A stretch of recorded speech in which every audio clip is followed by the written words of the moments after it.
Hello everyone, কেমন আছেন সবাই? আশা করি সবাই অনেক অনেক ভালো আছেন, সুস্থ আছেন। আবার আপনাদের মাঝে সুন্দর একটি ব্লগ ভিডিও নিয়ে হাজির হয়ে গেলাম। আর এটা ছিল ঈদের ছুটিতে আমরা বাড়িতে গেছিলাম। বাড়িতে অনুষ্ঠান ছিল, ভাগবত পাঠ উপলক্ষে কীর্তন ছিল। তো হঠাৎ করেই প্ল্যান হয় আমরা বাড়িতে যাব, কোনো প্ল্যান ছাড়াই।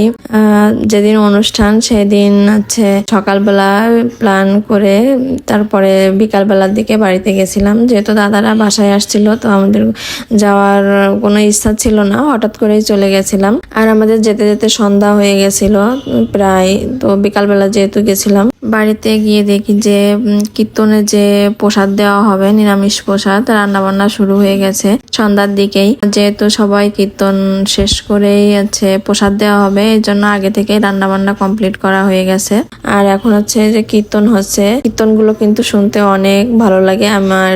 কীর্তন গানগুলো আগেই ভিডিও আপলোড করা আছে পেজে। তো এখন কীর্তন গান হচ্ছে, কীর্তন গান শেষ হয়ে গেলে প্রসাদ দেওয়া হবে, রান্না বান্না সব কমপ্লিট হয়ে গেছে। আর যেহেতু ঈদের ছুটি ছিল, তো সব ভাই বোনেরাই আমরাই গেছিলাম। অনেকদিন পর সবার সাথে দেখা হলে ভালোই লাগে, খুব মজা করি আমরা সবাই মিলে। আর সব থেকে মজার বিষয় এখন কিন্তু গরমকাল, চৈত্র মাস। তো চৈত্র মাসে হঠাৎ করে 2 দিন বৃষ্টি হয়ে শীত পড়ে গেছে, ঠান্ডা পড়ে গেছে। তো এই অনুষ্ঠানের দিনও কিন্তু ভালোই ঠান্ডা ছিল, সবাই চাদর গায়ে দেওয়া ছিল। তো আমরা বুঝতে পারিনি, হঠাৎ করে বাড়ি যেয়ে দেখি গ্রামে ভালোই ঠান্ডা, শীত পড়েছে। এখানে এই যে ফল প্রসাদ কাটা হচ্ছে প্রায় অনুষ্ঠান শেষের দিকে, এই জন্য। আর ওখানে পুজোর ওখানে অল্প করে ফল প্রসাদ কেটে দেওয়া হয়েছিল।